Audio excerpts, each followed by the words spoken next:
Here. Welcome to the Church of Mabus radio show. It's Friday night.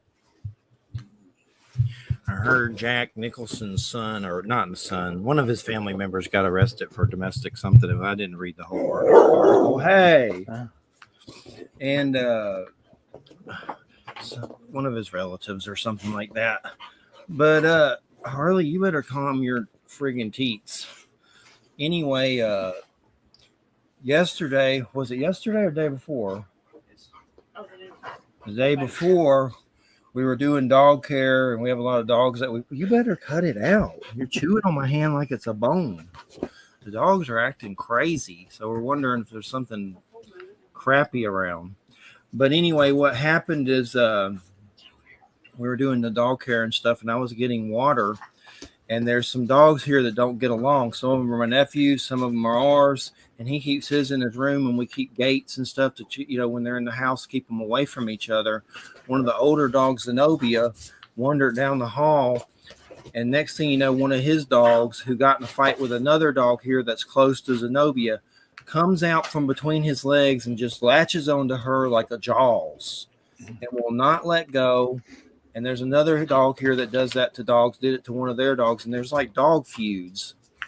And it's really scary because when they latch on, they will not let go. And it's the scariest thing. I hate it. We've been bit by accident from it. But this dog latched on to her and just ripped her ear to shreds.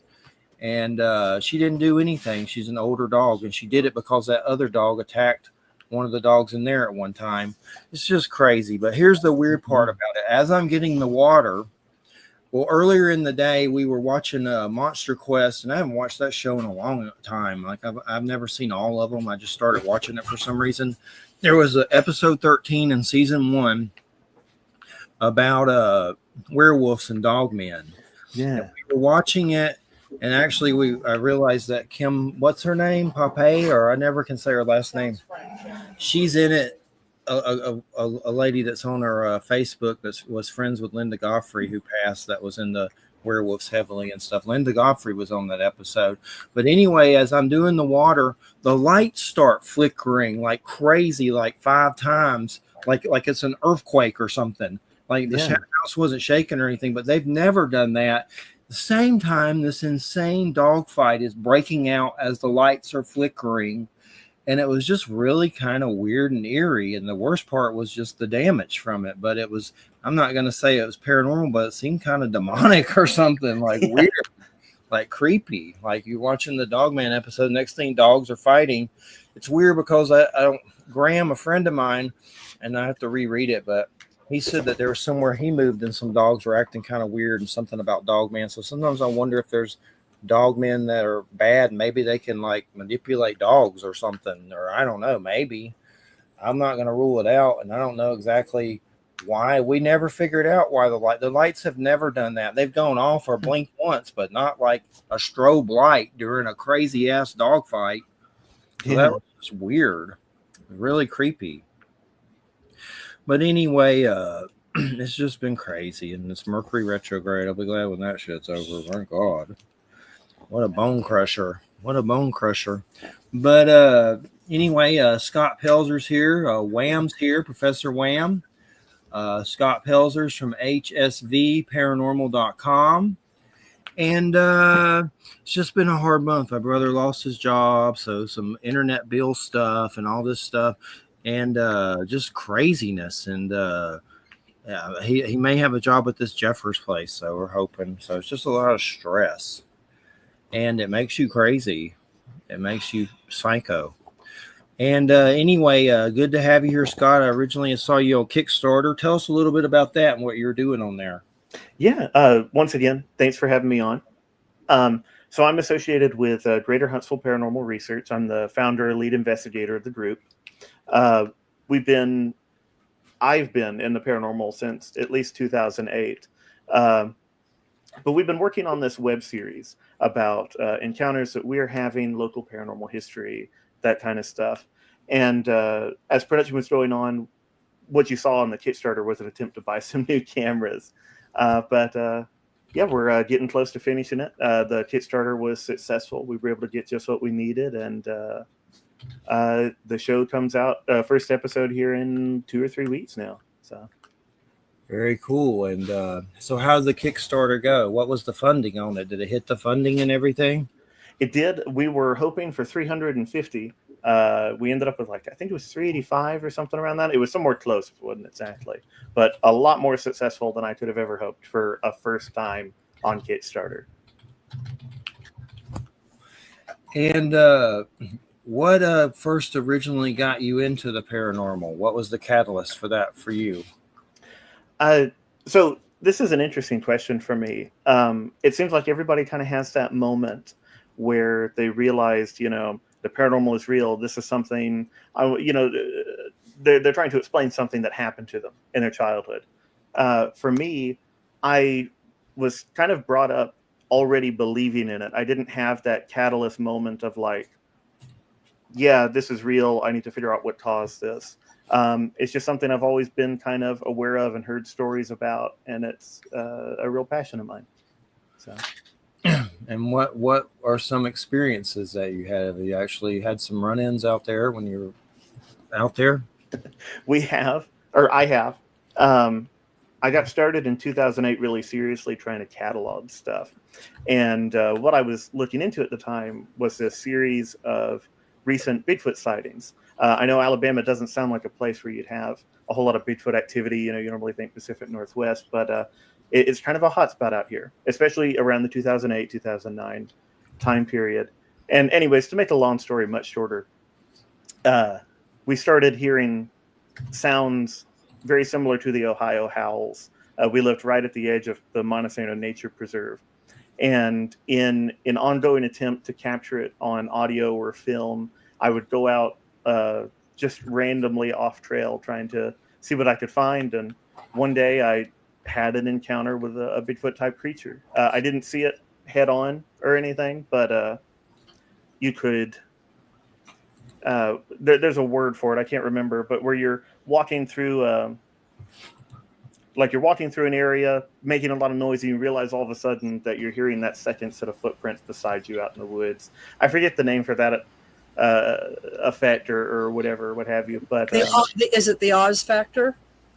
That was a part of it because all the birds die down. There's no background noise, but all of a sudden I was aware that there was something big walking alongside me, and immediately I realized, the birds have gone quiet. I'm hearing this thing. And that's when the smell hit me like a wet dog. And I turned to the right to try to catch it. Had my camera with me going the whole time. Just never could see it. I've never been able to explain why I didn't see anything when it sounded like it was right in front of me. It obviously walked off into the woods even further and to the point where I couldn't hear it anymore. And I went home. But that was kind of the moment where I really decided to... That I believed in it, I guess. That one that really hammered it home. Like, you grow up hearing it, but I don't know. Maybe that is the catalyst moment for me. But what is the uncanny valley effect? Have you heard of that? I know there's a comic called that from Image that seems really weird, where a little boy gets sucked into like a cartoon world. But isn't that some weird thing to talk about? Do you know much about that? I've read stuff about it, but I know it's something kind of weird, but I forgot. I go blank. Uncanny valley. Yeah. I'm really familiar with the comic. If I didn't say, I actually work at a comic shop. And so Uncanny Valley, I think it generally refers to that, like when you're looking into the face of something and something about this person you're looking at isn't quite right. But that idea of being sucked into another world, I don't remember too much about it. I remember hearing a lot of stories about it when I was younger. But it's always been very interesting, those stories of like you're being taken away from this world for a moment. Wham, what is if Uncanny Valley ring a bell? I know there's been some posts about generally what that refers to is when a human sees kind of another object that is sort of, or something that is humanoid in shape, like a robot, or in my case, if I look at a clown or a doll and you feel this sense of revulsion or this kind of, creeps you out. Like I hate dolls. I hate dolls and I hate clowns. And I don't want them even around me. And I don't know what that is. I've always had that, but I feel that way really strongly. Like any toy that has like a human face just freaks me out. And I've always been that way. So I mean, I can see it like at a like if we go to Walmart or something, but like I don't want that object in my room at night when I'm by myself. You know what I mean? And so uncanny valley refers to that sense of revulsion that some people, not everybody gets it, but that some people feel when they see something that sort of looks like you, sort of humanoid, but it's not quite right, Yeah. Some remembering. people have that with Bigfoot. Some people have that with like aliens, if they see something like that, I'm remembering I've seen like paranormal footage, and you described a lot of the beings. That's kind of how he just like a weird, what the hell is that, kind of a mystery to it when you see them. We watch Paranormal Caught on Camera, and I'm not going to say everything is real in there, but I think some of it is, or a lot of it, but I don't trust everything at all on there, that's for sure. But some of it is just plain silly. I'm sorry. That's yeah, like you wonder if it's AI or whatever. Oh yeah. But there was a crazy one on there, and I played it during the show once. It's these kids, and they're using like this scope on a gun and somehow have it hooked up so they can all see it, and some weird thing goes across that looks like, I don't know, like a Nosferatu, or I don't know, like it was really bald and humanoid. But the weirdest thing was in the background and stuff, coyotes were following it and stuff. It was a really strange piece of footage, and even the guy that was on the show, I'd have to dig it up, but it was really like one of the weirdest things. And who knows, it might have been fake, but it might have been real. I think some stuff on there is real, but I definitely don't think all of it is. No, for sure.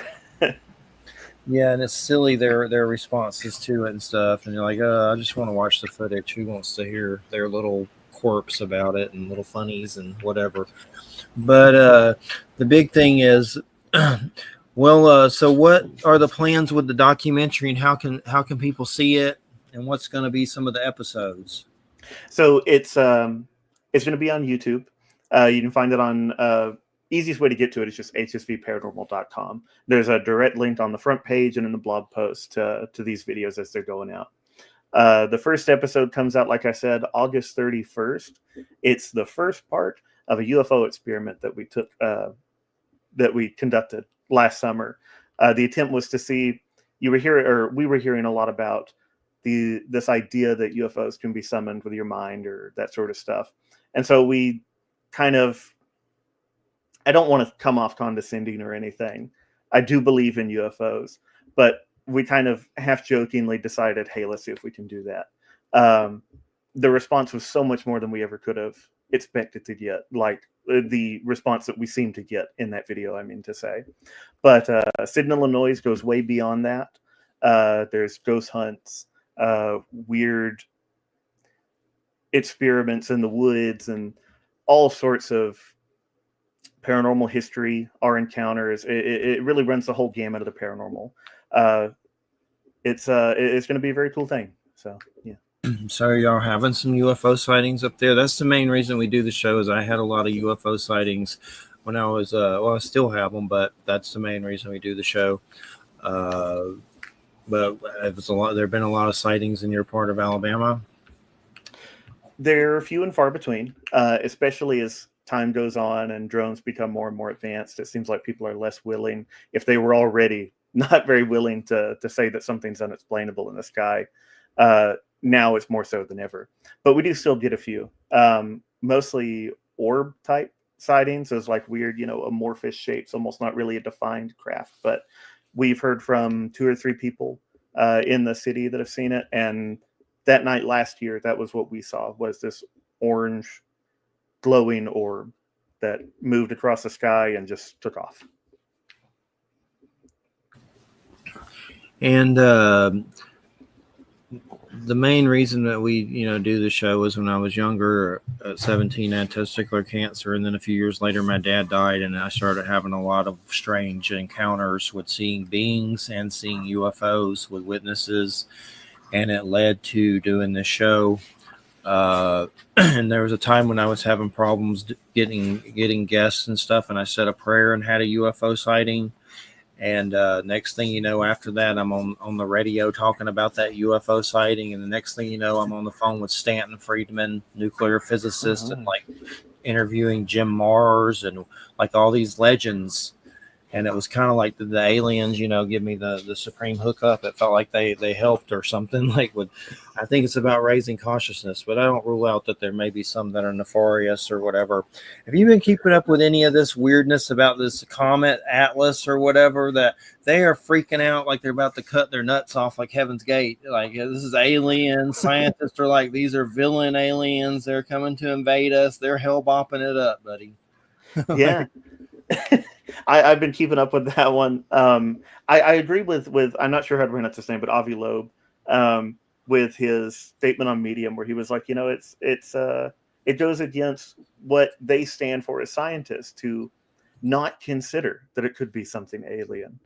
It is really interesting for sure. I can't wait until September, I think, or November, when it's supposed to show up. What year is it supposed to show up? What is it, this year? I think it's this year. Yeah.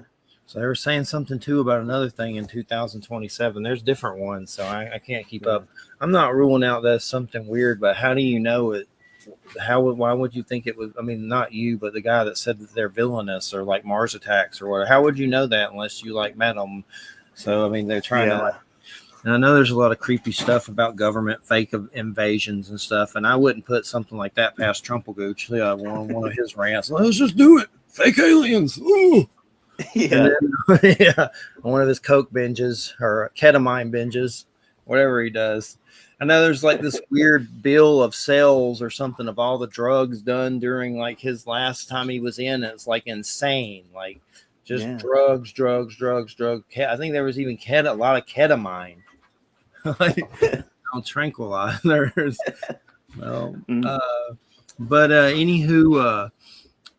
The big things that I've had is seeing different beings and different UFOs, and it's interesting. I've seen the plasma light, the spears and things, and it does seem like there was a time when I've asked them to move, and they have, and like they correlate and move and kind of like are in tune with us or something.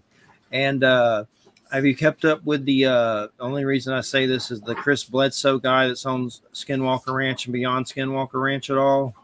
No, I know the name, but I'm not sure why I remember it.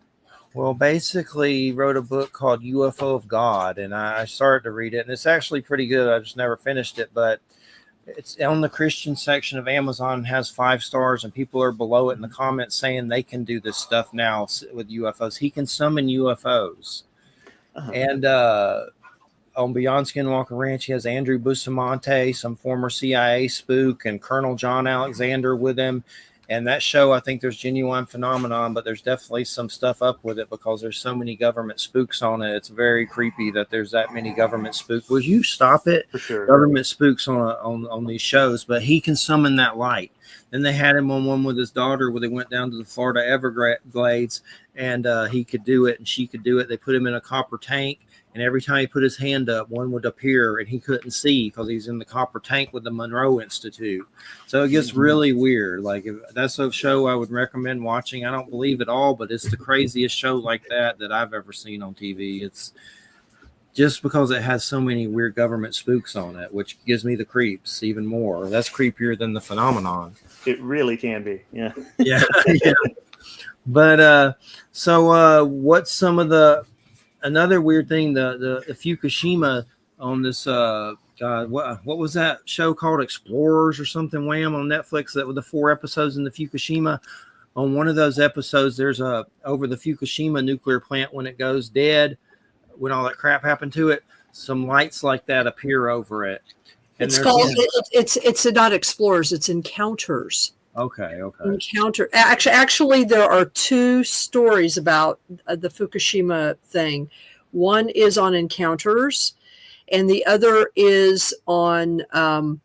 I think it's the fourth installment of, oh, hell, what is it? What is that famous show that Robert Stack was on? Unsolved Mysteries. Yes. Yeah. The Netflix Yeah. reboot. And I think it's season 4. It's either season 3 or season 4. They have an episode as well about the ghosts of Fukushima and the tsunami stuff. And both of those shows taken together highlight really interesting paranormal experiences that people have had, including, I think what you were going to talk about, Jeffrey, is those lights that were seen over the ocean, those blue lights that were seen, that they actually got footage of. And these were seen after the tsunami. It was like maybe a day or two after the tsunami. And they got footage of these interesting lights that appeared over the ocean. And apparently in Japanese folklore, because, they have a history of mass disasters, obviously in Japan, there's a tradition of the spirits of the deceased showing up in these bluish lights. And I remember when you talked about it last time, it was a couple of weeks ago, maybe, Jeffrey, it reminded me of a book by Charles Pellegrino, which is called To Hell and Back. It's right up there on my shelf. And it's his account of, or it's his first account, because he just published another book of this, his first account of individuals who survived Hiroshima and Nagasaki, both together. Like a lot of his witnesses survived both Hiroshima and Nagasaki. They were in Hiroshima and then left Hiroshima and went to Nagasaki and were bombed again and survived both of those. But there are a number of firsthand accounts that he collects, and he's not a paranormal writer.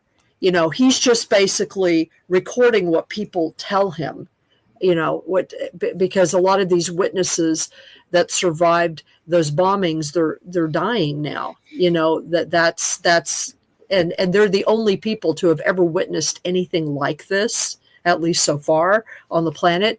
But a lot of them report that in the days following the explosion at night, there, especially in the parts of the city that were the most destroyed, there would almost like sort of out of the ground, a kind of bluish fog with little blobs that would just come out of the ground and just sort of move around in clusters in the ruins.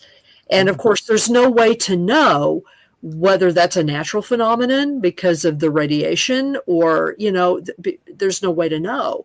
But it just, I remember when reading about that, and then when I saw that Fukushima footage, I was just really struck by it. It was like, oh my, that's really interesting, especially coming from a tradition that has a culture that has this tradition, that the ghosts of the spirits of the dead who are killed by disaster will show up in this way.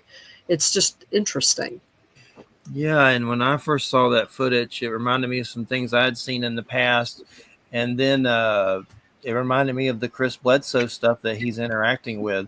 And also it seems like, I know there's one Japanese, I don't know if it was the monk or whatever, that showed like the weird story in the picture of when they die, they like turn into that. Like there's some story about how when you die, you get like some light that gives you like an umbrella into heaven or something weird, but they have something in there, like this folklore or what it was, but some kind of spiritual thing in the Japanese lore. That was pretty weird. So my thing is, when I'm not saying everything is that, but some of these, a shaman once told me from, I believe, Israel, it's that berry that the dead can travel in spears of light. So are some of this phenomenon deceased loved ones, the dead, light beings, and they could take sheep, a sheep. They take sheep, I'm sure. They could take a shape into the ball of light. Yeah, it's a really interesting concept. I don't think I've said it yet, and I don't think we've spoken about it yet. I'm of the belief that most paranormal or high strangeness things are interconnected. And it's one of those interesting things. Is that blue light, because you see people talk about blue lights and Bigfoot sightings. You see people talk about blue lights and UFO and alien encounters. It's just interesting. It's very strange to notice that these same things happen across all the whole line of paranormal stuff. Yeah, I think that both Jeffrey and I probably, I know I agree. I think there's a connection between them all. And I don't know what that connection is. I don't necessarily think they're all like the same thing exactly, but I think that they're all sort of pointing at a similar kind of stuff. I think that we stick all these various things into these different categories because of how we experience them differently. Yeah.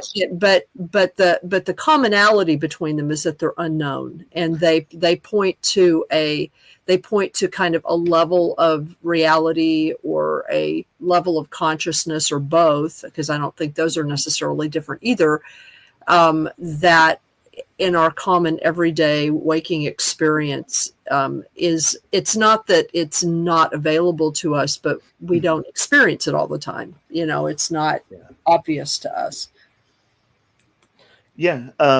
It's when I should clarify, when I say I think it's all kind of the same thing, I don't necessarily mean that it's all one singular phenomenon, Right. But yeah, that it's all pointing towards something, maybe some commonality between it. Right. Yeah. Yeah. And I've seen some weird UFOs that are mechanical over me, and wonder if I've been taken. If I have, I don't remember a damn thing, but I've seen them at a level to where they're over, and that's like all I remember. And I've had friends see them with me, and then you ask them years later and they don't remember it. And I know they were there and saw it and agreed at the time. Some of them do, but most of them seem like they've been mind wiped or something. Yeah. That's weird. I think it's that. Are you familiar with Robert Anton Wilson and his reality tunnel idea? I think that has a lot to do with it. If you're with him, but I'm not. I don't know about that. Well, tell us a little bit about that. I'm familiar with him, but not that. The basis of it is just that, like, what you accept as within your concept of reality is a part of that you can experience. It's like that sheep goat thing that the Parapsychology Institute did years and years ago, where they found out that people in this ESP PSI experiment, they were more willing to accept that they had actually encountered it if they already believed in it. They believed that they could do it because of that. But lost my train of thought there. But it happens to me every show. But definitely, I'll have to look it up more. But I'm familiar with him, but I could learn more about him, I'm sure. I don't know. But yeah, that's all the gist of it. If you believe in something, it's real to you to the point where you can experience it. I guess, kind of putting it very simply. Definitely, if you get a chance to watch Secret of Skinwalker Ranch and Beyond Skinwalker Ranch, check it out. I think you'll at least find it amusing. It's pretty weird. Will do. That it's on there. I've never seen anything like it. Like, they even had a giant conference meeting at the end of one thing, and they were trying to figure out with the state attorney of Utah and former Bigelow security where unmarked black helicopters were coming in and harassing them. And they were trying to figure out what government agency it was as they were doing stuff on there. So it gets pretty weird. The spookery mostly is what's so weird. Like all these government people doing this weird show about the paranormal. But definitely. So how many episodes is there going to be? We're looking at a solid 8 right now. Could be a little more in the end. But it's a very organic thing that just kind of seems to keep growing. What kind of equipment do you use as far as for filming? And then I'd like to get into the paranormal kind of equipment. Yeah. For filming, I use my phone pretty much entirely on a little handheld electronic gimbal. Keeps it all looking nice and straight. We're very zero budget on this thing. What about the paranormal equipment? So for the paranormal equipment, we have your basic toolkit, electronic and analog recorders, K2 meter for EMF, Polaroids. The phone, of course, is the biggest tool when it comes to that kind of stuff. Our the heavy hitter in the kit is the SB7 Spirit Bots. I'm sure you see it. Or you're familiar with it. You see it everywhere nowadays. We use it in the Estes method. What's up with some of that phone stuff like Ghost Tube and all that? Like, and there's some other one that's like Necro something, but I see people on those shows using them, and I don't really, for some reason, give them much stock. But I mean, are they worth the crap? Do y'all use anything like that? The ones that pick up with your phone and stuff, like with the like Ghost Tube and things. So hypothetically, it could be fine, since all an SB7 is a modified radio that just constantly scans through stations. So it could work with your phone. I am distrustful of the app, so I don't know if somebody's maybe altered it, like those old ghost cameras where you take a picture and the image is already on the film. Yeah, there's some weird stuff with that. There's different, and then the little stick figures somehow, if they pick up humanoid energy forms and the little stick figures and stuff, like everybody's using that stuff now on those shows. Oh yeah, a lot of it's stuff you can just get in Google Play Store for $5 or whatever. But I was skeptical of it, but I don't really know. But 8 episodes. So what? Have you seen any ghosts? that's the question you always get. Probably. For someone who's a paranormal investigator, and this it's something weird for me to talk about. I don't know that I 100% believe in ghosts in the way that we understand them for the most part. I don't know if it's something else that we're talking to. But we've seen weird stuff. We had a guy last August who saw a reflection of somebody in a pane of glass when nobody was behind him. Obviously, nobody was on the other side that he was looking at. We see weird stuff all the time, for sure. Well, you're doing really good. You seem calm for your first radio show. I was about to crawl out of my skin. I usually feel like that every show now, but not like my first one. But you seem pretty calm and collective. Very interested about the comic book store. I'll have to get into that a little bit. That's fascinating. What was the Mothman stuff I saw on your profile? Was that the Virginia stuff or something else? Yeah, that's the your classic Point Pleasant Mothman. I've always been a little obsessed with him more than any of the other cryptid paranormal stuff. He's that whole phenomenon is the one time period, I think, in modern paranormal history where you can see a little bit of everything happening all at once. I really like the Mothman. What is it? What do you think it is?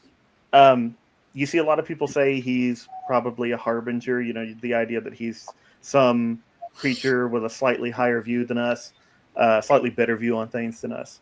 I'd probably say about the same, that it's, I don't want to go too far out there right off the bat, maybe, I don't know, but the idea of an ultra-terrestrial, I think, is what I would classify it as.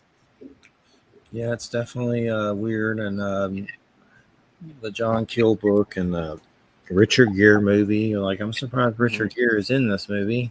Yeah, it's still good. It was a good one. For sure. There's another book, too, by, Gray Barker, called The Silver Bridge. That's definitely worth checking out, too. It's the prose to Richard, the poetry to John Keel's prose. What, Gray Barker? Yeah, I'm familiar with him a good bit. I did some transcription work for Andrew Colvin, the Mothman photographer, and I had to do Gray Barker, so I had to trace over his words and weird newspaper clippings and stuff like that. So yeah. There was this weird guy harassing us on Facebook. I forget his name, but he used to work with Gray Barker, and he's kind of like a Trumper now and mean and says bad stuff about paranormal people. But Andy told me he used to really work with him, and he was like a skeptic or something. That was kind of weird. I forget the guy's name, but he was a real dickhead. But what are some of the episodes? Is there going to be cryptid episodes? For sure. I'd love to do a Mothman episode. We've been to Point Pleasant a few times, just never decided to film there. Cryptid wise, we've got a Bigfoot one that we've been working on for a while. Then, if you're familiar with the White Thing of Alabama, Yeah, Yeah, there's Yeah, I've heard of it, but tell us more because I familiarize everyone. so there's kind of three variations of Alabama white thing. The most common one is your marked hominid, uh, albino Bigfoot kind of style thing. The second one is the classical Alabama white thing, first sighted in the early 1900s. I believe it was mostly like a kangaroo lion mix, had a little puff on the end of its tail, bounded away at the end of the sighting. The third one is modern, first sighted in like 2009, 2010, if I remember correctly. A pale crawler type humanoid seen around the caves that just litter the whole of the nature preserve out here. That one is the one that we're looking at, the third type. A white thing. Is it thing like THANG? The white thing? THANG, yeah. Nice. I'll have to look it up. You know who Stacy Brown is? I don't think so. He's in some of those Bigfoot shows. He lives down here. Him and his dad got some thermal imaging of a weird thing in the woods that was on one of those Bigfoot shows, and they won, like, scientists saw it and stuff, and they got some funding money through it. But it was down here in the Panhandle. It was like a crazy Neanderthal caveman running through their woods, and they got it on video, and it like won and got studied and was genuine. And he was on Finding Bigfoot and stuff, which that show was hit or miss, but there's better shows than that one for sure. But Monster Quest was pretty good. I like those, but that Dogman episode was crazy for sure. Has Dogman come up any in Alabama that you know of? Yeah, actually, past couple of years there have been Dogman type sightings in Decatur and Gunnersville, if I remember correctly. One as early as a couple months ago. Talking about the idea that I was saying earlier, that everything is kind of the same thing. This is where it's easier for me to talk about it, I think, because like Dogman is very much so in everybody's consciousness right now. It seems like that seems to be a very common type of hominid that people see. And it makes me wonder sometimes how much altered states of consciousness and what we expect to see out in the world and in our reality tunnels, how much does that affect what we're seeing right now? Yeah, it's altered states of consciousness definitely play into it, and trauma is one thing that I think is a part of some of my experiences. And we've had people on and done whole shows about trauma and these kind of experiences, and I think that can play a part of it. And I've seen Whitley Strieber say a cult can play a part of it, which I don't disagree with that completely, but I know trauma for my case had something to do with opening my senses somehow. Going through testicular cancer, losing one, which was traumatic. I jokingly say Odin's meatball, and gave you the sight, that the suffering. But and it's crazy. One of my big ones that I had was down here in Florida, and I've told this so many times I want to slap myself. Shut up, quit telling it. But I saw these.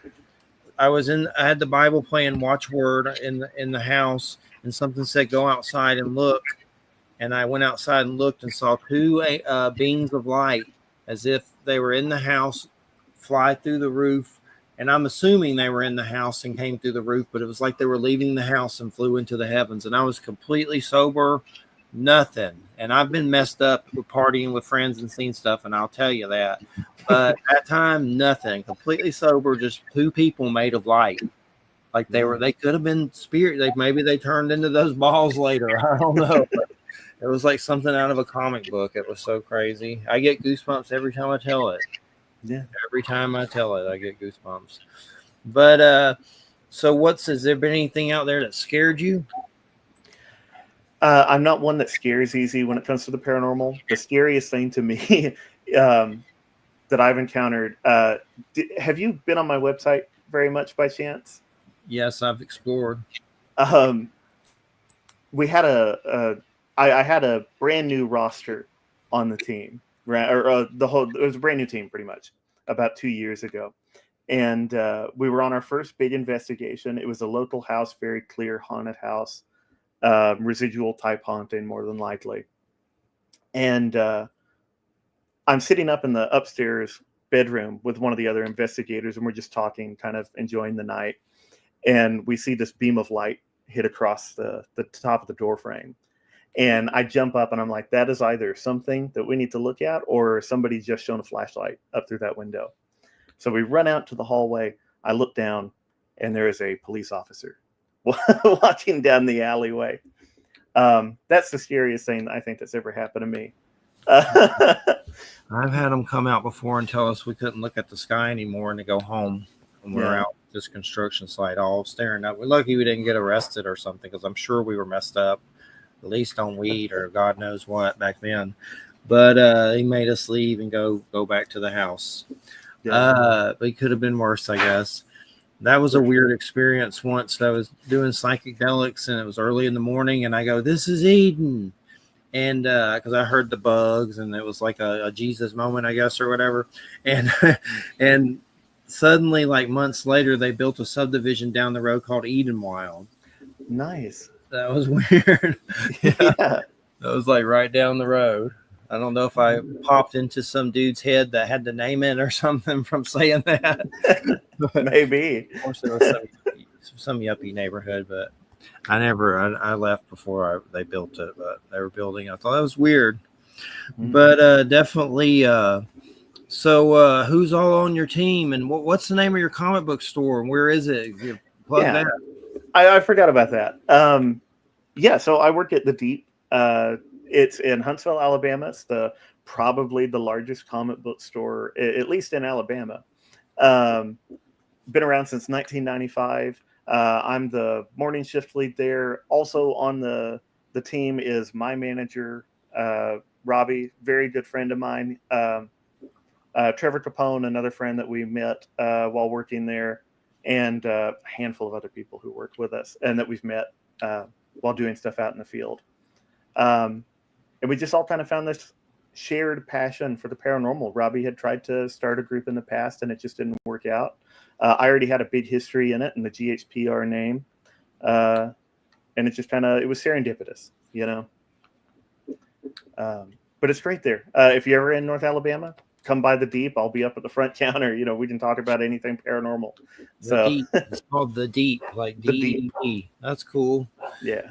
Yeah. And so what have you always been in the comics? Is that what got you into that? Comics is kind of, I think I've been into it basically forever. I was like 6 or 7, I think, when I got my first one right off the spinner rack at a local grocery store. It was a Simpsons Bongo comic. I've always kind of thought they were cool, always enjoyed reading them. In my teens, I rediscovered a passion for collecting them, I guess, too.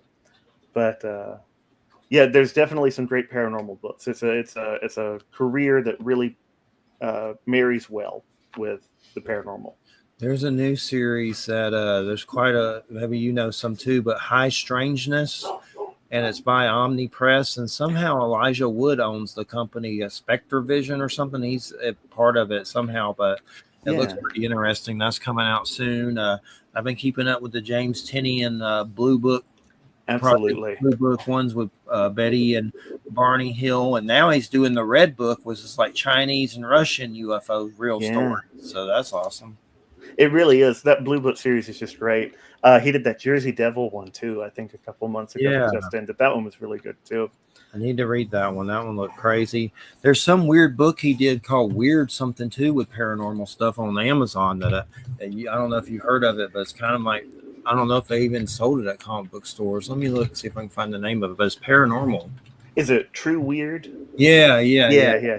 It's really good. It's the backup story. So if you bought the comics individually, you know, it has that random real life story there at the back, and it's the full collection of all the True Weird encounters that they did. What are the True Weird from though? Is that from the Project Blue Book? No, it's just it was in Project Blue Book. It's not part of the main storyline. The single issues had him in the back. It was like the story of is his name Terrar and stuff like that. The Coney Island Birdman, stuff like that. Just random stories of high strangeness. Yeah, I got it. I just haven't looked at it. I didn't even know it came from those, but I definitely, I'm still glad I got it. But yeah, I need to read the Jersey Devil one. That's looks really good. And then he's done so many different. Anything he does is usually really good. But trying to think of some other paranormal stuff. There's stuff. Can you think of any right now? My mind's going blank. Paranormal comments, or Yeah, like or UFO stuff or anything. for sure. There was I think it was the Path of the Skinwalker or Hunt for the Skinwalker. I can't remember for sure, but it was based Yeah, off of the image one. The image one. yeah, yeah, yeah. Yeah, those Um, are good. Department of Truth is great, hands down one of the best paranormal books out there. Definitely plays into that what I was talking about, the idea that what you believe affects reality. Um, there was a Mothman book from not too long ago with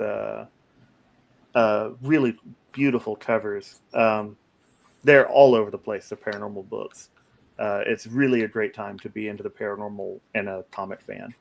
Was that the one with the Frank Frazzetti Mothman on it? Yes, yes, yes. Did they stop doing that book or something? It like vanished. Like I don't think they finished it or something weird. Like something.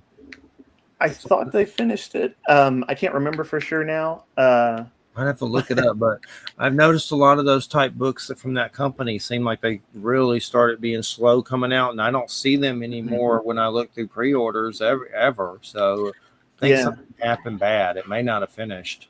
It kind of did. There was Diamond is the main producer of those comics, or was the main producer or provider for the comic stores.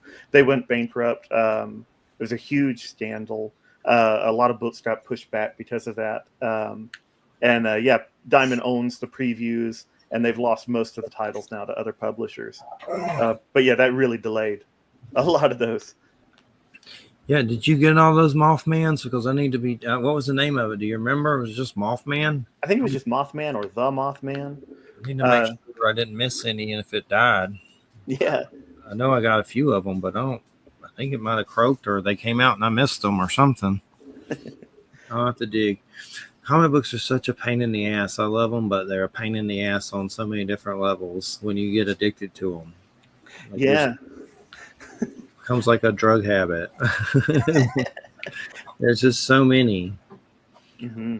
But there's so many. Oh, the one things I've been keeping up with is the EC comics. They used to do Tales from the Crypt and all that, and then the IDW Dark. They're doing all that with the Rites of Spring. That bear under the one about the serial killer bear. Beneath the trees. Yeah, that was. I read the first series of that. That was crazy.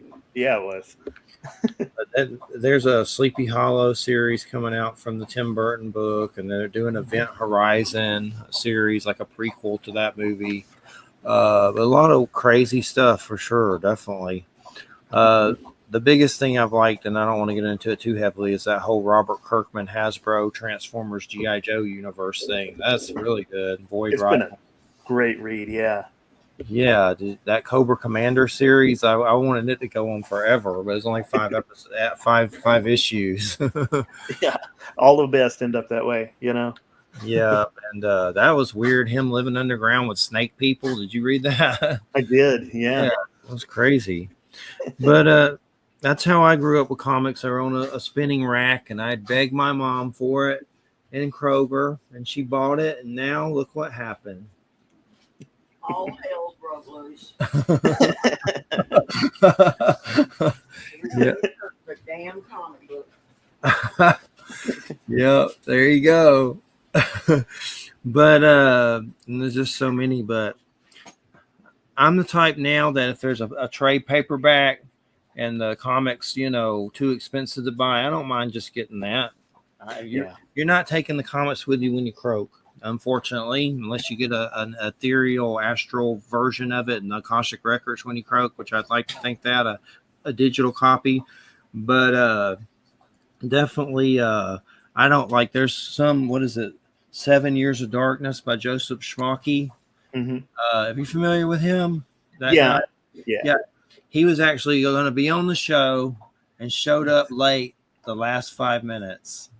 Yeah. And then he didn't reschedule. He was cool, and I didn't get mad at him or nothing, but it kind of sucked. But I still love his comics. But that 7 Years of Darkness, the first series of that, you can't find that anywhere. So I got the trade paperback of that. I don't care. At least I have it. At least you're gonna read it before you croak.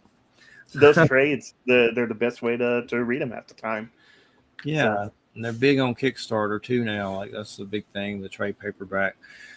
It's a pain in the ass to keep up with comics. Like, it really is. Like how do you do it in a store? God, that's how many's there, you think? How many comic books are there? Like a gazillion? Back talking about back issues, we have probably well over 1 million. Maybe 300 or 400 ongoing titles at any given time. It adds up, you know. Yeah. God, and then if you stack them, they get all slippery and slip everywhere. Like you can't stack them. You have to make sure you put them in boxes, or they'll friggin' shoot everywhere, and they're a pain in the butt. Just give me a hardcover omnibus now. I'm gonna have to do that now because I have too many comic book boxes. Absolutely. Go for the omnibus. And but yeah, Schmalky was on. He's got some new one. God, what was it? One Last Trick or something, like the cyberpunk crazy story that looks really good. And then the one that's We Don't Kill Spiders. I'm keeping up with that. I love Norse stuff and Weird West. Like I'm always you can get a lot of Weird West and Norse on Kickstarter, like stuff that you would normally not find, things like that. But I love Jonah Hex.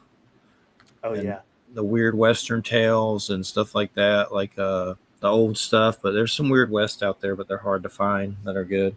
Oh yeah, old Ghost Rider, another one. Yeah, and there's some Weird Western Ghost Rider story that's a series where he's in the West or something. Yeah. A lot of good stuff. So what got you into this so much? Do you think, I guess the question would be, let me rephrase that. Do you think the main objective of a lot of paranormal people and perhaps yourself and the people you know that are on your team and stuff is death and finding out answers beyond the grave, why we're doing this? I mean, that plays into it at some level. You're like, we're trying to figure out what happens to us when we croak, right? Yeah, I think for most people that is, yeah, a big part of it at least. For me, I don't really know. I don't think that really plays too much into it. I think I just want to experience it is really all it is. Yeah, there's nothing like it when you do experience, and then it's like this high, and then you want to have it more, and it don't come, and then one day it'll pop up, and you're like, oh, yeah. Of course, my recent one had to be weird werewolves and light flickerings and dog fights, which seemed demonic or something. So that was not what I was hoping for. No. It's been a long month. I hurt my foot really bad, and there's a knot on it that was the size of a golf ball from a door going over it outside on a shed. That was bad. Okay. Been one thing after another, but it'll get better when fall hits and this heat goes away, whenever that is in November. Maybe it'll be earlier since there's global warming and the planet's having a mass extinction or whatever. Here's hoping. Yeah, the ice age will start in September. Maybe that'll be nice. Yeah, but definitely I miss comic book stores. I used to go to them when I was younger. And then I remember getting into Image heavily, and then like an idiot, I like sold my comics when my dad died. Did drugs for several years because he told me if I did drugs, he'd kill me. So I got involved and did stupid stuff after he died, and I sold my comics for drugs. Yeah. And of course, now I just do weed, so that's a lot better, and I have a lot more than I did then, comics. And I would never do that again, but I missed it, and I miss going to the stores. Like, there's just something to that. I haven't been in a comic book store in a million years, but there's just a feeling to it that you ain't gonna, it's unique. There's something about it. And comic stores, they're a dying breed now. It's really hard to turn a profit in it. But there's just something different about it. Yeah, it's like going into the where you get a malt milkshake. Yeah. Back in the day. Oh, I know one thing I was going to say to Wham. Did you ever see the Telly Savalas doll episode on the Twilight Zone? Yeah, I did. My name's Tiffany, and I don't like you. My name's Talking Tiffany. Yeah. We saw that recently. That was crazy. Yeah. It is proof that dolls are terrible. Yeah, all terrible. Wallace, Kojak. He's like trying to saw it in half and burn it. It's like, my name's Talking Tiffany. I'm gonna kill you. And this is like what, the 60s or whatever. There's some weird stuff on those Twilight Zones. I dug up we watched all the Western ones recently. That's definitely Weird West back in Twilight Zone days. There's a lot of good ones on there, but I've been rewatching them and stuff. So what do you buy comics still? I mean, what's some of the big ones you keep up with? I do, for the most part. Like I said, trades are best way to read it. That's kind of what I'm trying to lean towards buying more right now. My favorites are Hellboy, definitely number one. Harold County is great. I love a good like Southern Gothic tale, and that one's all watercolor too, so it's done beautifully. And then Blue Books, always great. Love seeing the paranormal in comics. I've seen Harrow County, but I've never read it. I'll have to check it out. Yeah, definitely worth the read. Definitely look into that one. Looks interesting. I've seen it several times, just pictures of it and stuff. Mm-hmm. But is that predominantly paranormal, Harrow County? What is that about? I mean, tell us a little bit about that. Yeah, so it plays into the she's kind of like hedge witch stuff, and then small town haints, as they call them in the book. And she just kind of goes around and figures out the paranormal problems of other people in the town. Cool. Okay, so it's definitely paranormal. For sure. It gets weirder than that, but did it end or is it still going? It ended a couple years ago. It made it to 32 issues. They did a couple little spin-offs here and there about like Fae folk and stuff, but the main issue's been over for a while now. Cool. I'll check it out.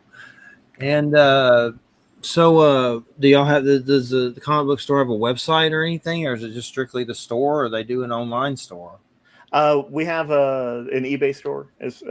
Most of our stuff is online. Higher end stuff and harder to find stuff generally goes to the eBay store, and it's just Deep Comics or the Deep Comics. It's pretty easy to find on there. Yeah, I'll have to check it out for sure. Yeah, like I said, if you're ever in the area, definitely stop by. Yeah, who else is on your team?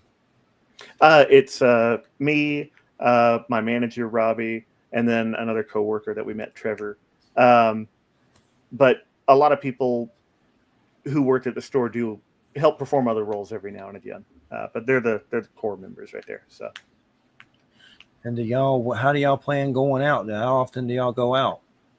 It generally comes down to about once every 3 or 4 months.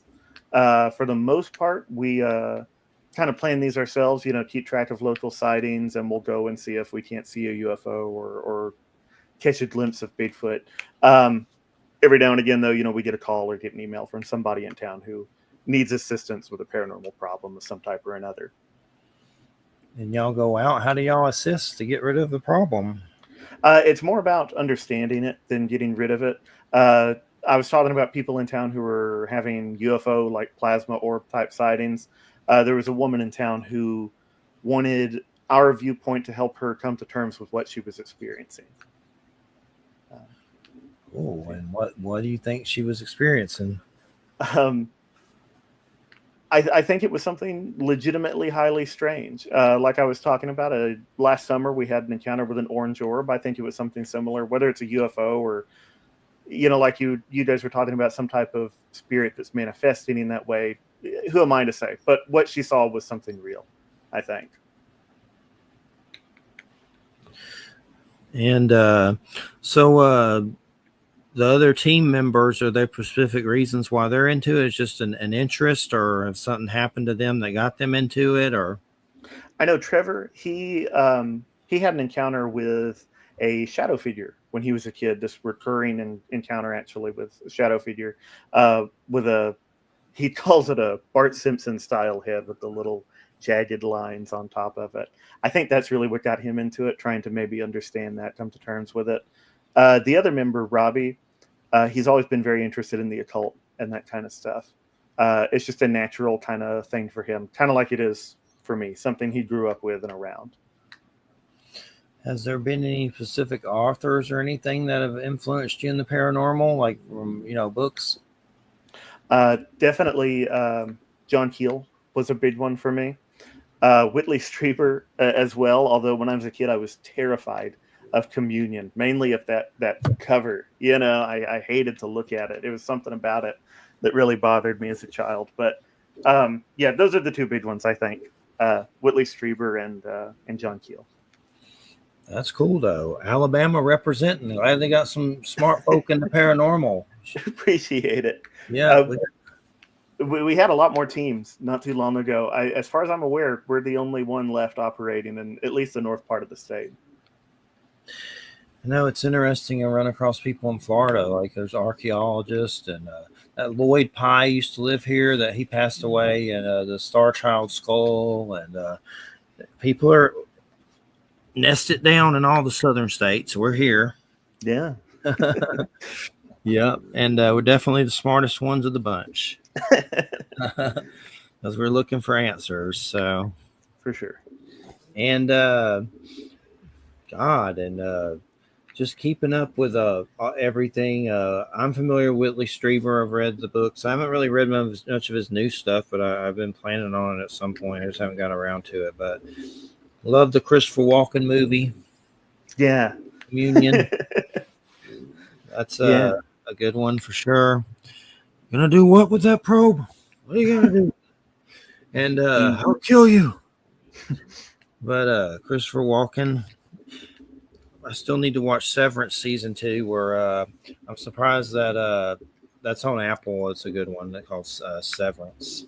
That's another one I keep hearing about. Still haven't had a chance to watch it, but yeah, I keep hearing really good things about it. It's weird, and John Turturro and Christopher Walken seem like they're hot for each other, so that's a little strange to watch. But whatever floats their boat, they're entitled to their persuasions. But it's good. It's definitely a strange one. We've been watching that. What is it? War Chief with Momo in it. Yeah, I just saw an ad for that. I didn't know that was out. It's really good. Uh-huh. They did a good job. It's about the Hawaiian Islands and the history and them fighting the pale skins. Yeah. In each other's tribes. And the dude that played Boba Fett is like the villain king in it. Nice. I didn't know he was on that. Yeah, I'm glad he's back into the work because I didn't really understand the hate on Boba Fett. I mean, it wasn't perfect, but I didn't hate it. Yeah, it was a fine show. Yeah. Why did they kill it? I mean, people hated it for some reason. I don't know. Yeah. Why? I don't even understand why they hated it. Same here. I know that dude's in this weird New Zealand movie. God, Once Were Legends or something. He's they're crazy muscle, New Zealand dudes that beat up everybody in gangs and stuff. The guy that's the Boba Fett dude. I have trouble saying his name, but he's in War Kings, and it's good. War Chief. Uh-huh. Yeah. Go ahead. Oh, I was just gonna say it's definitely one that I really want to watch. Yeah, it's good. It's got good reviews so far, and the first episodes they are all speaking Hawaiian and stuff, and then suddenly I guess now he's learning English. Now that I won't give too much away, but it's definitely worth checking out for sure. Mm-hmm. And I'm gonna finish Resident Alien. I think that. Oh, do y'all get the Swingoolie dude there? I always have trouble saying his name. The horror host. I know people who watch him, so yeah, I think so. Yeah, it's on MeTV. I don't know if y'all have MeTV in Alabama. We do. Yeah. Yeah, he's on there. I've been watching that.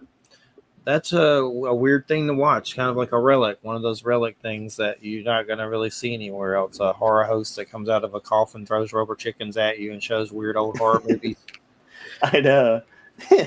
That's not, that's a relic of a thing that used to be more, I guess, prevalent back in the day. But a weird thing happened. I was watching that, and after it on the cable guide, I saw PBS. And there was this weird show I found called Nightmare Theater.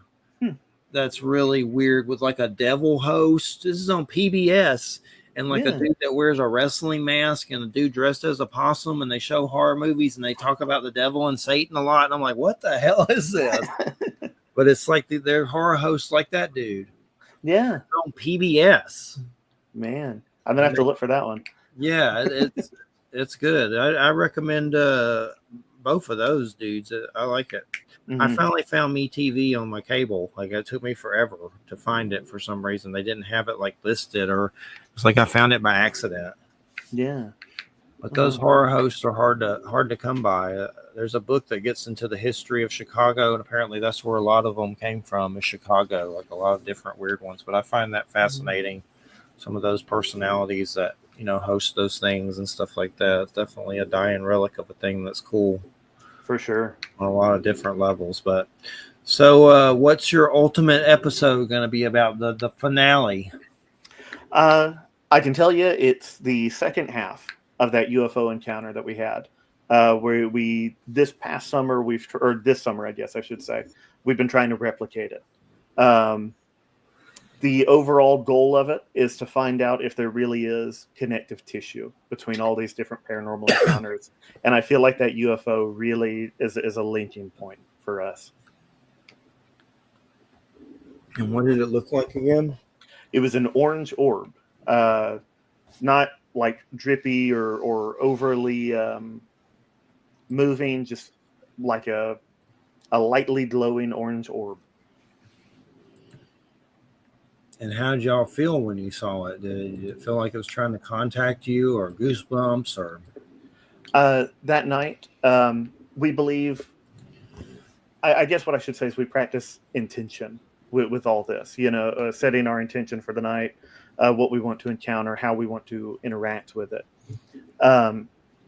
and so that whole night, anticipation was the main thing. When we finally get up to it, you could feel this like electric charge in the air almost, and then it just dropped. The second it appeared and kind of moved off to the side and we lost sight of it, the electricity energy completely gone.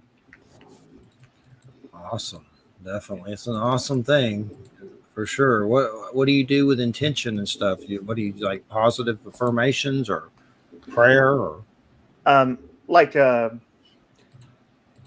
visualization and intention combined, kind of like the you see a lot in modern magic practice, where you're like, hey, I want to encounter this.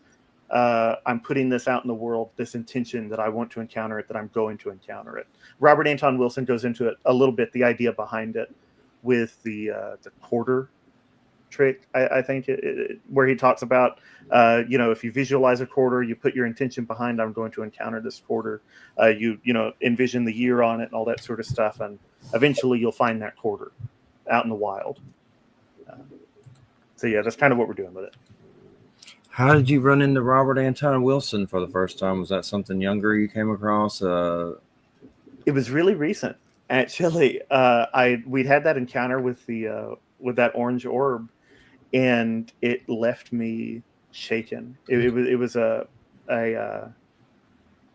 really defining moment for me when we actually encountered something. After all this prep for it too, this decision that we were going to go do this. And so Robbie, one of the other members, he recommended I start looking into that kind of stuff, reading Robert Anton Wilson. He said Cosmic Trigger changed my life, and it really helped me come to terms with it, I think, in a way, if that makes sense. Wasn't it Illuminatus trilogy or something? Yeah. I always wanted to read those. I just never got around to it. It's definitely worth it. My library had a copy. That's where I got mine. It's weird, isn't it? And then like about the Illuminati, or so I don't even know what it's about. Like all kinds of stuff. It really bridges the gap, I think. I've never read the full trilogy, only Cosmic Trigger at this point.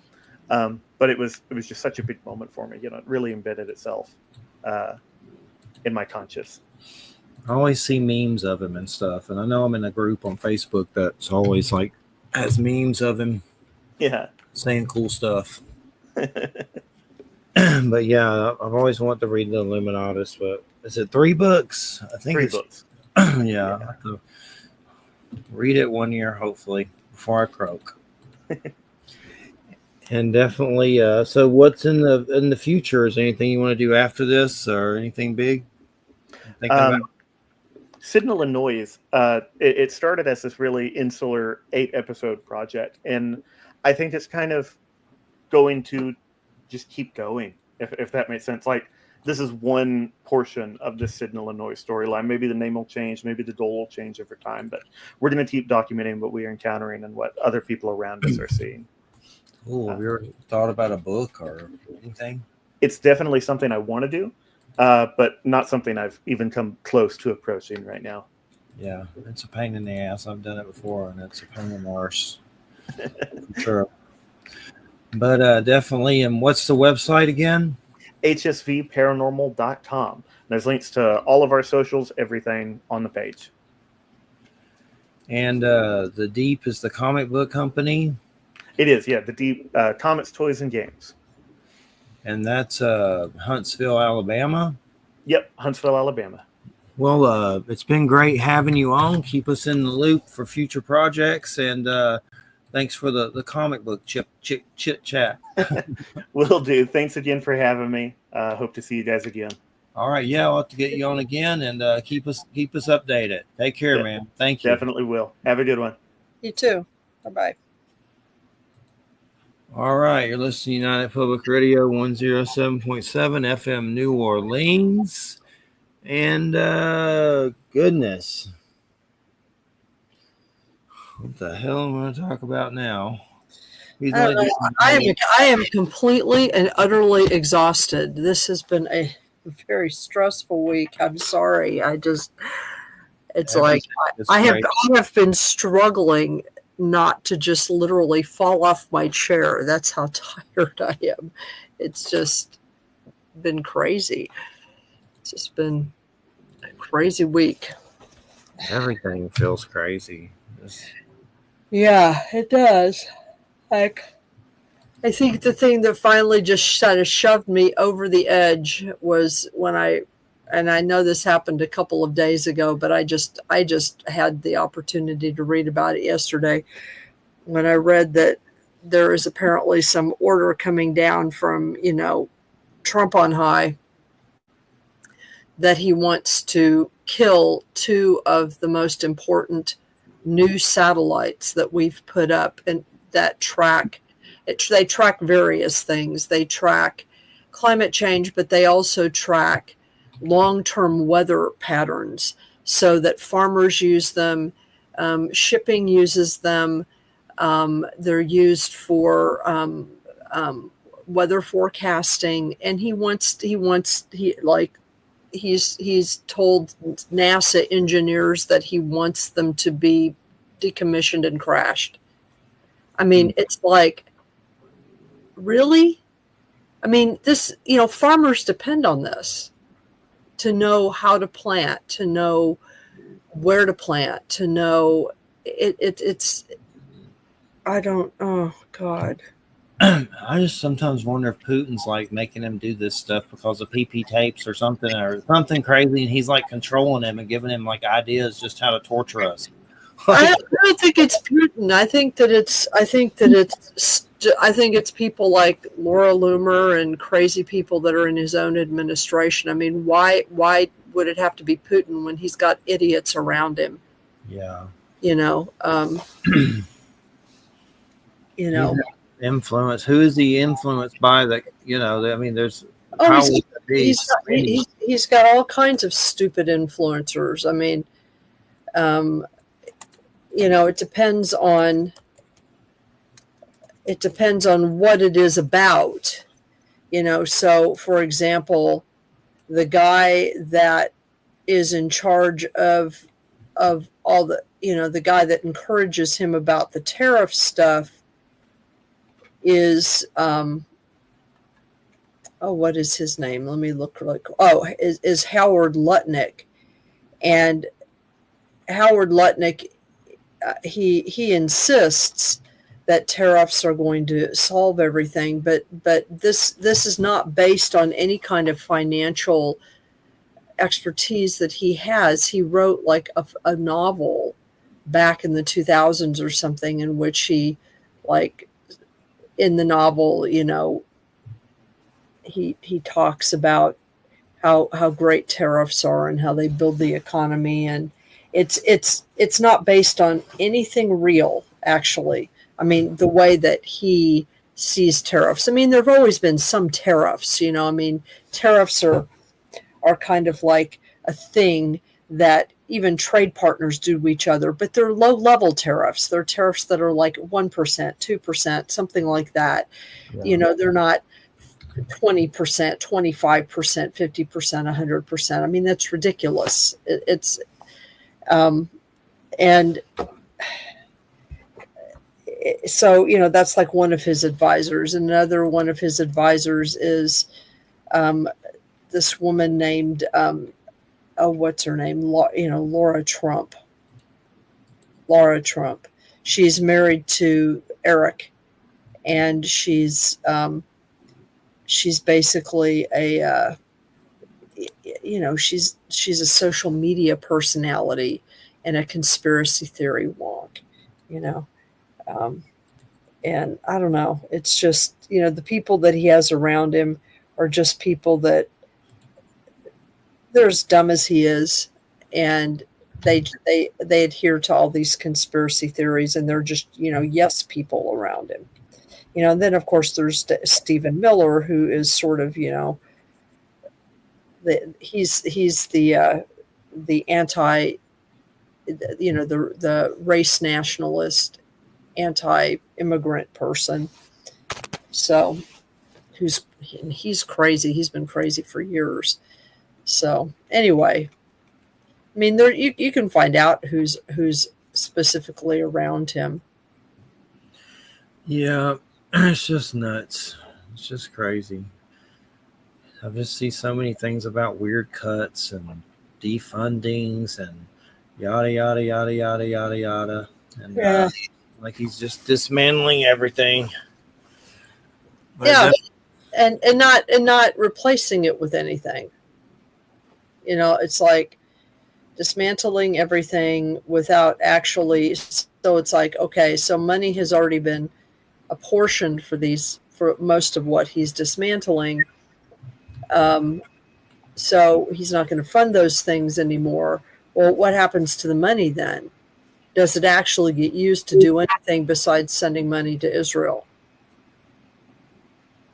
You know, and of course, you know, we send money to Israel, send billions of dollars to Israel, and Israel uses it not only for their, you know, defense war machine, but they also, you know, they have free healthcare, they have free housing, they have free education, they have all these things that we don't have that they use our tax money for. You know? yeah, it's just freaking nuts. I can't even keep up with it anymore. It's just so crazy. Everything just feels weird. Yeah, it does. It feels P. Sue Eden. What is the paranormal angle on all this? You missed that part of the show, so now we're going to talk about Trumplegooch. So, what are you talking to somebody? There's a chat thing. What is the paranormal angle on all this? On all what? I guess our Trumplegooch talk. He probably loves Trumplegooch, but I don't really know. But the paranormal angle is we just did the paranormal angle for an hour and a half, so now we're killing time and talking about Fuhrer Shipbird von Trumplegooch. So that's the paranormal angle on that. And if you want to tie in the paranormal angle to Fuhrer Shipbird von Trumplegooch, we can get into the Antichrist shows we do about Trumplegooch. Do you love Trumplegooch? Is that what it is? Or did you vote for him? You love him? But it's fine if you do. But he does have a teeny tiny penis. but anyway, but yeah, that South Park second episode. Oh my, is he? There you go. Now you're getting it. Is he possessed? Yes, probably. I don't know. I don't. To me, he doesn't. He's just got dementia. You know, he doesn't have to be possessed. All he has to do is be, you know, first a narcissist and then have dementia, and that's gonna cause a lot of the same symptoms. You know, I'm not even going to give him. I'm not even going to give him the credit that demons would want to inhabit him. And he on the second South Park episode, not to give too much away, but that crazy lady that shot her dog and that's head of Oh, ice, yeah, Christy Nome. Yeah. she continuously is killing dogs during that show. Every dog she sees, she shoots. And Trump, I forget the dude, the teacher that seems like he may be a gay dude, lost his job, so he goes to work for ICE. One of the guy that wears glasses and talks kind of funny, one of the teachers, maybe the guy with the no, I can't remember. But anyway, he joins ICE and he helps, and it's insane, and of course, very, very disturbing on many levels. And then he goes down to Mar-a-Lago, and it's like Epstein Island, pretty much, and Trump's running it. And JD Vance is the little tattoo dwarf from Fantasy Island. So JD Vance, they have him as a little dwarf. Oh, that's hilarious. And of course, Satan's still in Trump's bedroom. And Satan's getting upset because he's even fed up with Trump. Well, he's probably not nearly as much fun as Saddam Hussein was. Yeah, and yeah, and basically, it's got that lady killing dogs all through it, and it's about ICE.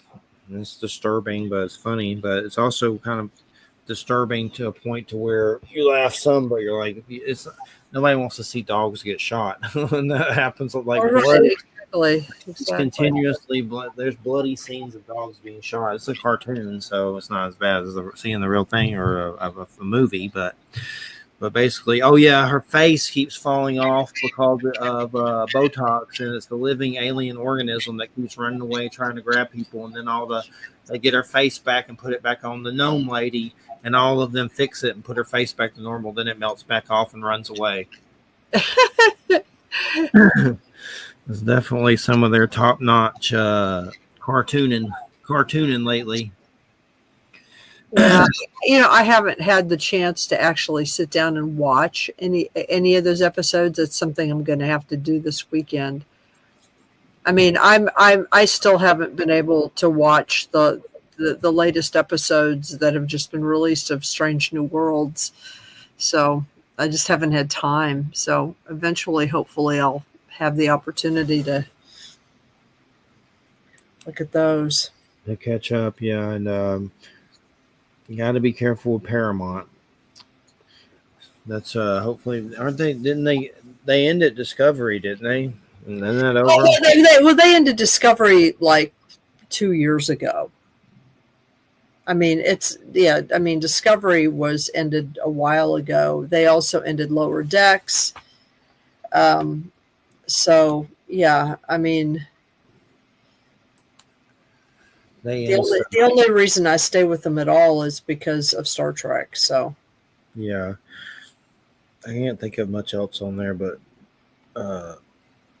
somehow I had to get Showtime on there through there to get Dexter, the new Dexter, so to watch those. But I have to watch Strange New World the new season. I guess I'm caught up, except for the new season. Haven't seen any of that.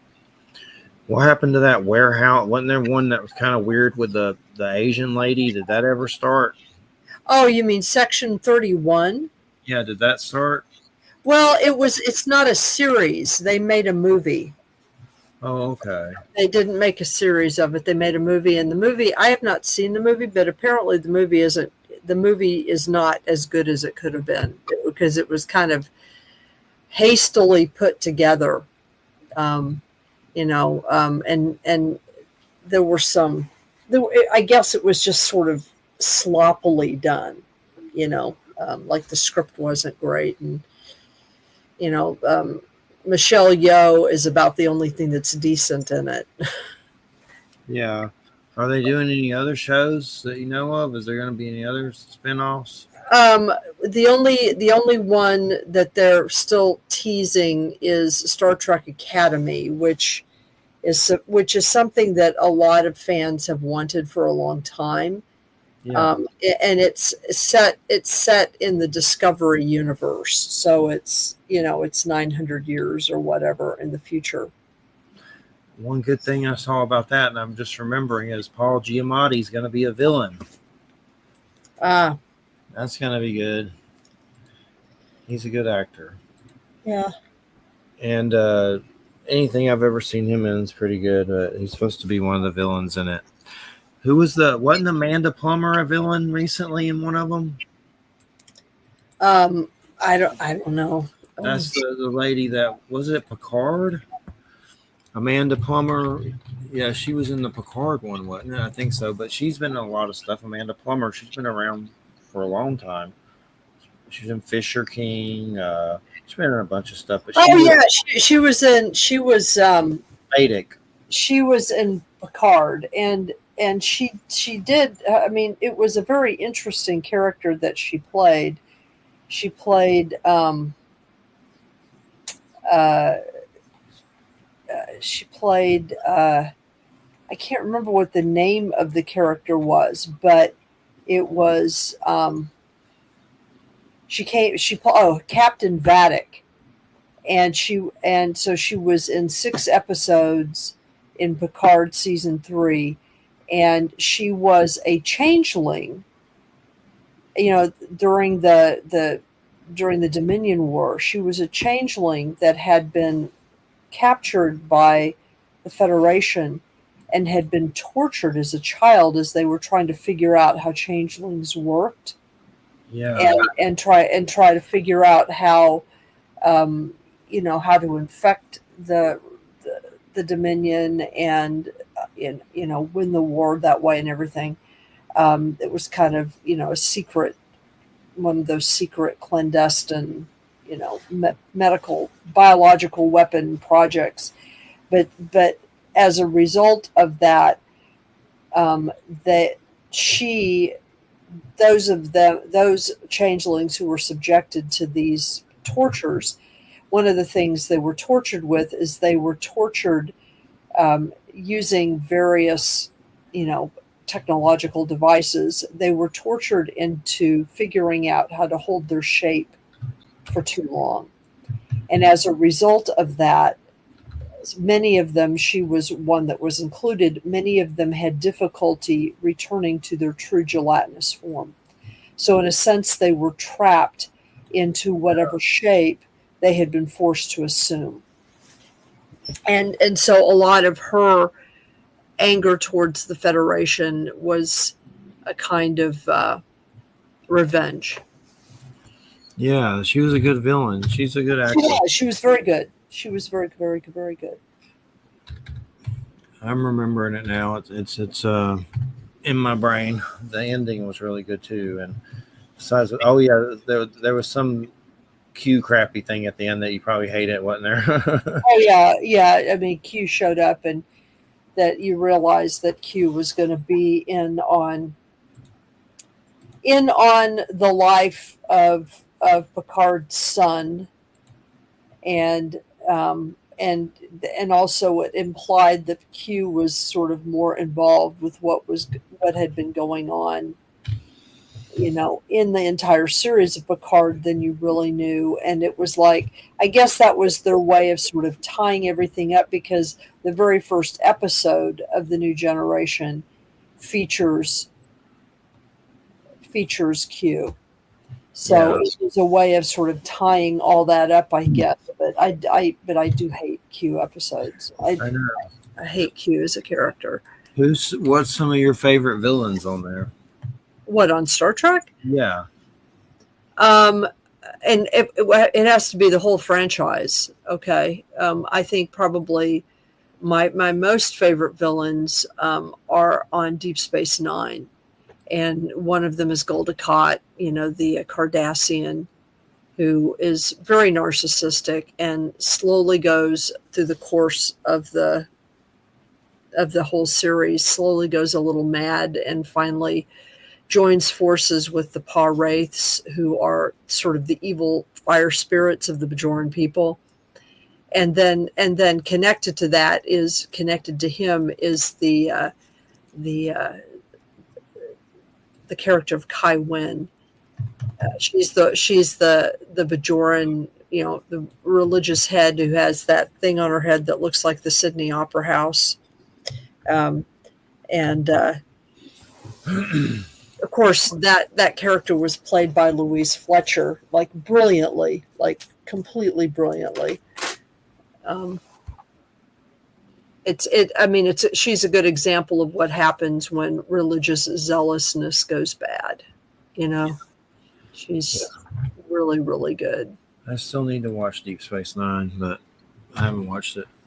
1 year, hopefully. It's like most Star Treks in that it starts a little slow because you're getting used to, in the case of Deep Space Nine, you're getting used to a different scenario, instead of traveling through space, everything's coming to you, because you're on a space station. So you're kind of getting used to that different format. There are more characters you have to get used to. But I think it becomes the most intricate and nuanced and fascinating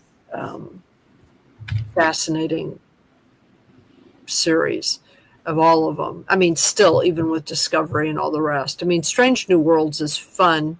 It's good, but it's not nearly as deep as Deep Space Nine got when it was, at its height.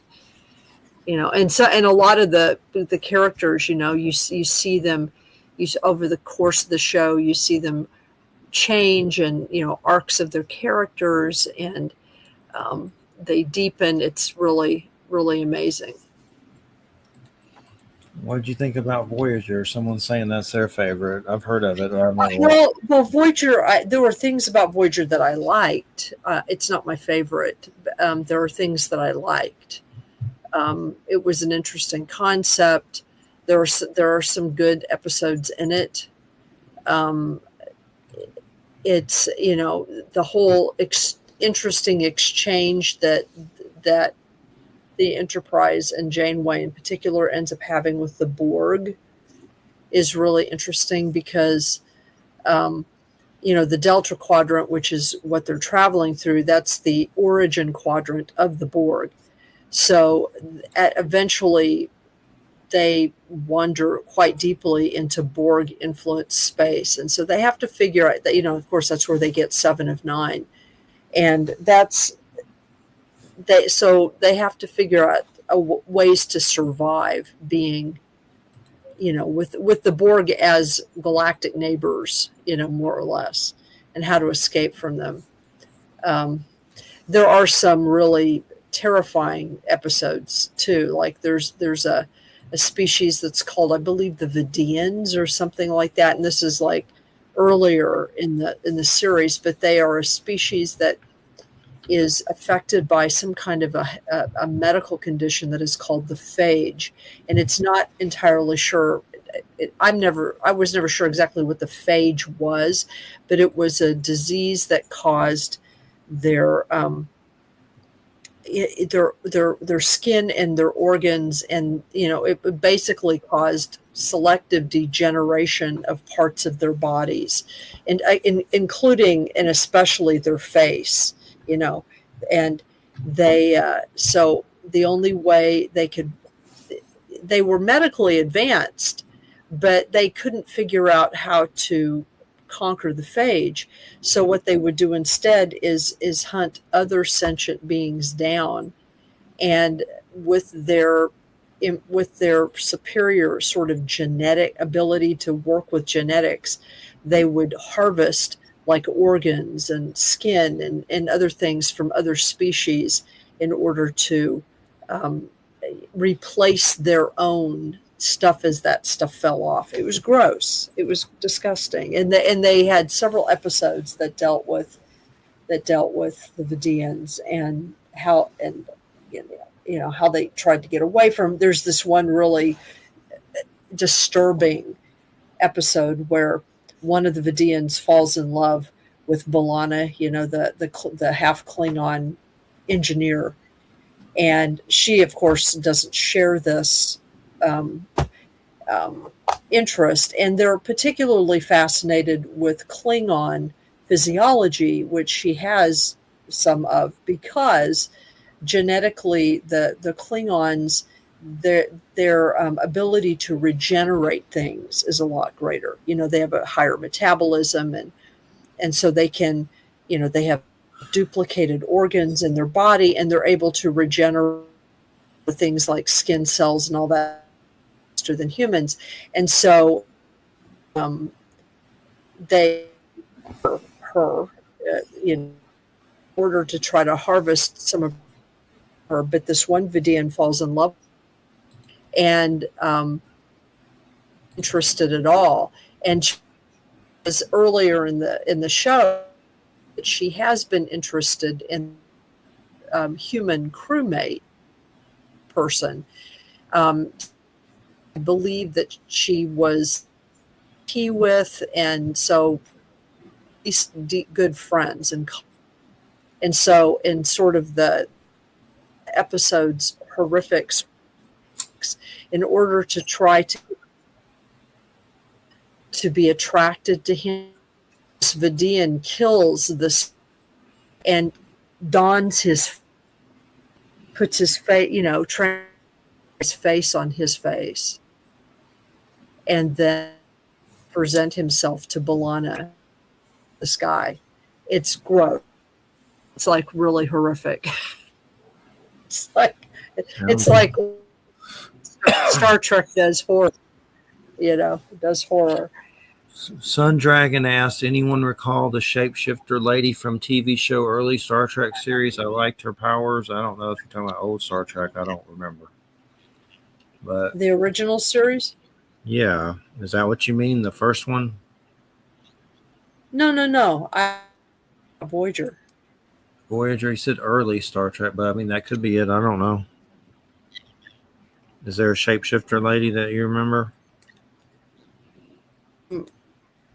I think there are several shapeshifters who show up in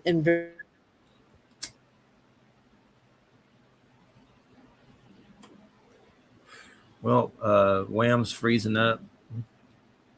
She's been very tired. I'm very tired. I had a bad dog fight earlier this week. That was weird. Basically, she's just been cryogenically frozen. Wham has. By some alien race, and her mouth's open and you can barely see her. It's a blur. She's in the cryo tank. I don't know what the hell happened with that, but hopefully it's just tech trouble with the internet or something.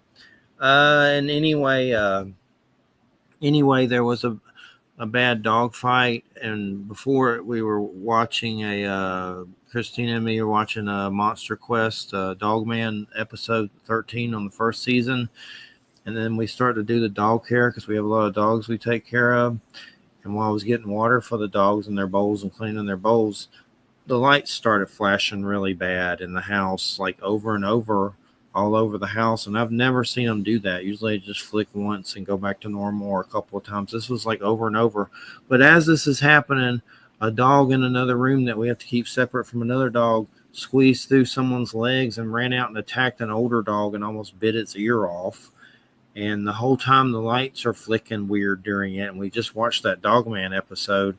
I don't know, it just seemed weird. And it was bloody and just horrible, because when these dogs clasp on each other, they don't let go. And I didn't know. We've tried different ways to, make them undo their teeth from another dog, and they almost rip ears off. But it's horrible. Like, I've heard different things like pour water down their nose. I have a taser. I haven't tried that, but I guess the next time I'll be trying a stupid taser on one of them, which I don't really want to do. And I've also heard that can make them bite harder. So it's just crazy. We have a lot of dogs that we've taken into rescues, and some of them are against each other or whatever, and we have to separate them, which is sad. There we go. You were cryogenically frozen, and it looked strange. You're like this, like Han Solo in the tank. Yeah, we've been having trouble with the Wi-Fi. In fact, I was doing an interview, a conversation with Matthew Hopewell and Stephanie Quick last night, And my connection was so bad, I had to actually go next door to my partner's office and plug into the Ethernet because the Wi-Fi just wouldn't work. So, Wow, it's crazy. so Well, we got like 5 minutes, so if you want to jet, I know you're tired. I can just ramble about the schedule for a couple minutes and then close out. So, okay, I'll but go. thanks, Wham, and thanks everybody that helped us get through this because me and Wham are both exhausted from all kinds of shit. So, thank you for the questions and everything, and thanks to the guests, and thanks to Wham, and I'll just talk about the schedule, and we'll catch you later, Wham. Okay, take it easy, guys. Bye. Let me see what's coming up. I got next week, and he better answer soon because I don't need no scheduling problems. We got Derek Rook, who he did this series of comics called Gore Shriek Resurrectus, and basically it's there's an old comic called Gore Shriek. It's kind of like Tales from the Crypt or Creep Show or something, and basically he is coming on the show to talk about that. I'm sure we'll talk about a lot of horror comics and weirdness. It looks very gory and crazy. That whole series is, and I think Greg Capello, who does Spawn and stuff, started in that series somehow. That's next week. And then we got Jerry Avalos, a friend of mine that used to work with Carrie Cassidy. He comes on, talks about all kinds of stuff. Anthony Fusilla, that's Mars. For some reason he has a Mars fetish. We'll talk about that. Michael Winkle, that's Paranormal. That's coming out in September. Mike Hacker, that's a good friend of the show. He's coming on to talk about a book that's science related. Michael Kowalski's coming on. He's a Bigfoot book with Jim Willis. Jim Willis was the guest who died before his interview on a Friday to do a show about the afterlife. He actually died before our show and couldn't do the interview on the afterlife, on his book on the afterlife. And since then, we've had his editor on about a book he did called Lost Loots and Treasures or something like that. And now this dude, Mike, who's been on, did a finished Jim's Bigfoot book. So Jim lives on, damn it. Even though he croaked before our interview. I didn't really know him that well, but it saddened me because I'd never interviewed him and he croaked before I could interview him. So he's still living on, damn it. And we're doing memorials for him. So go Jim. Hopefully I got a spare guardian angel out there. Steve Rother, that's the group, like some kind of channeling weird alien stuff. October 3rd's Ernie Altbacker and Josh White. That's some Area 51 crazy funny comic book. David Godsword, that's Lovecraft in Florida somehow. Don't ask me. I don't know, but some stuff like that. Tyrone Ellington, that's ancient aliens and stuff like that and different ancient archaeological stuff. I think Mark Eddy will be here for that. Our Halloween show is Jacoby Matot. That's a guy that does cosplay and has a car like Christine and has a hearse, and he did a comic called Pumpkin Guts, the Hellbound Halloween. And hey, I'm on air. What are you doing? Trying to get the damn dog moved. I know. Come on, I'm about to end now. You want to say something to the world? My mom, ladies and gentlemen. Hello. I'm the sweetest mom he's ever had. Yes, she saw a UFO once with me. So he says. She was scared. She's like, "Oh my God, Jeffrey!" Then now she acts like she don't remember it. That's because they swipe my memory. I know that's what they do, but you saw it. It's weird how But people. at least I didn't get probed. Probes happen. Don't knock it till you tried it. And anyway, Richard Estette, we're off on Friday, Halloween. Ain't doing no show on a Friday and a Halloween. November 7th, Richard Estette. The 14th, I'm still scheduling. 21st, I'm still scheduling. Ain't doing no show on Thanksgiving week. Ain't doing that. I'll be too fat. December 5th, December 12th, December 19th, working on that. And there you have it. That's it. Thanks for listening, everybody. Check out churchofmabusradio.com. That's churchofmabusradio.com. You can go to at least to our Facebook group, Church of MABUSradio.com. And we'll see you next week. You're listening to United Public Radio 107.7 FM. Have a good night. I feel like zombie butt, so I need to eat and go into a coma. But we'll catch you later. I got to watch Resident Alien. can't believe they're canceling that. Stupid idiots. They cancel anything. I was mad that they canceled Hannibal. I'm still mad about that. But this is sci-fi. They cancel Chucky. They cancel Resident Alien. They cancel anything if they fart wrong. They'll cancel everything. HBO canceled Duster and Doom Patrol. It's like you don't even want to watch anything anymore. Happy Gilmore 2 was pretty good. It wasn't terrible. I like the first one a little better, but saw that. It's worth watching Happy Gilmore 2 with Sandler. But everybody have a good weekend. Good night. churchofmabusradio.com. Good night.